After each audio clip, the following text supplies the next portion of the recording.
औरत कितनी बेवकूफ़ होती है ना। रोज़ाना की तरह आज फिर ईश्वर का नाम लेकर उठती है। किचन में आई और चूल्हे पर चाय का पानी चढ़ाया, फिर बच्चों को नींद से जगाया ताकि वे स्कूल के लिए तैयार हो सके। कुछ ही पलों में वो अपने सास ससुर को चाय देकर आई, फिर बच्चों को नाश्ता करवाया। इस बीच उसने बच्चों को ड्रेस भी पहनाई, फिर बच्चों को नाश्ता कराया। पति के लिए दोपहर का टिफ़िन बनाना भी ज़रूरी था। इस बीच स्कूल का रिक्शा आ गया और वो बच्चों को रिक्शा तक छोड़ने चली गई। वापस आकर पति का टिफ़िन बनाया और फिर मेज़ से जूठे बर्तन इकट्ठा किए। इस बीच पति देव की आवाज़ आई कि अरे मेरे कपड़े निकाल दो। उनको ऑफिस जाने के लिए कपड़े निकाल कर दिए। अभी पति के लिए उनकी पसंद का नाश्ता तैयार करके टेबल पर लगाया ही था कि छोटी ननद आ गई और बोली कि भाभी आज मुझे भी कॉलेज जल्दी जाना है, मेरा नाश्ता भी लगा देना। तभी देवर की आवाज़ आई कि भाभी नाश्ता तैयार हो गया हो तो नाश्ता दे दीजिए। पति और देवर ने नाश्ता किया और अखबार पढ़कर अपने अपने ऑफिस के लिए निकल गए। उसने मेज से खाली बर्तन समेटे और सास ससुर के लिए उनके परहेज वाला नाश्ता तैयार करना शुरू कर दिया। दोनों को नाश्ता कराने के बाद फिर बर्तन इकट्ठे किए और उनको किचन में लाकर धोने लगी। इस बीच सफाई वाली भी आ गई।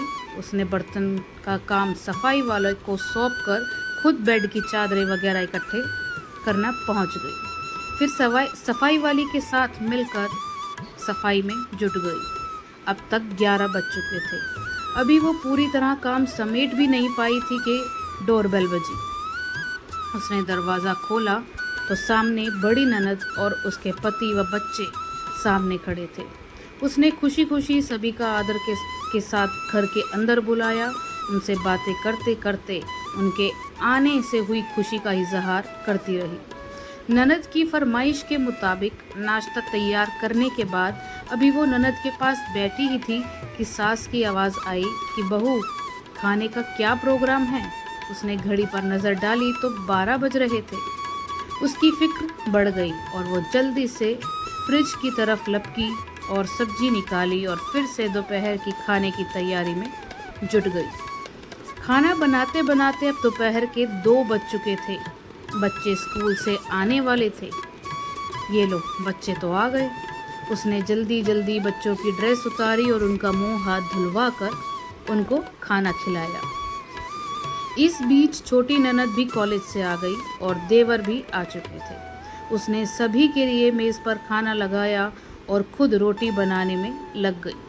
खाना खाकर सब लोग फ्री हुए तो उसने मेज से फिर बर्तन जमा किए और उनको साफ करना शुरू कर दिया। इस वक्त 3 बज रहे थे। अब उसको खुद को भी भूख का एहसास होने लगा था। उसने हॉट पॉट में देखा तो उसमें कोई रोटी नहीं बची थी। उसने फिर से किचन की ओर रुख किया।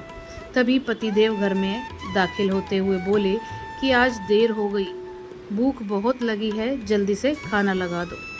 उसने जल्दी जल्दी पति के लिए खाना बनाना और मेज पर खाना लगाकर पति को किचन से गरम गरम रोटी बनाकर ला कर देने लगी। अब तक 4 बज चुके थे। अभी वो खाना खिला ही रही थी कि पतिदेव ने कहा कि आ जाओ तुम भी खा लो। उसने हैरत से पति की तरफ देखा तो उसे ख्याल आया कि आज मैंने सुबह से कुछ नहीं खाया। इस ख्याल के आते ही वो पति के साथ खाना खाने बैठ गई। अभी पहला निवाला उसने मुंह में डाला ही था कि आंख से आंसू निकल आए। पतिदेव ने उसके आंसू देखे तो फौरन पूछा कि तुम क्यों रो रही हो।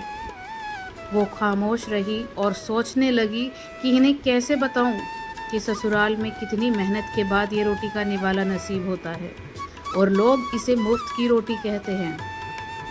पति के बार बार पूछने पर उसने सिर्फ इतना ही कहा कि कुछ नहीं, बस ऐसे ही आंसू आ गए। पति मुस्कुराए और बोले कि तुम औरतें भी बड़ी बेवकूफ़ होती हो, बिना वजह रोना शुरू कर देती हो। अगर आपको भी यही लगता है कि एक गृहिणी मुफ्त की रोटियां तोड़ती है तो इस वीडियो को ज़्यादा से ज़्यादा शेयर करें और हाँ, वीडियो को लाइक करना ना भूलें। धन्यवाद।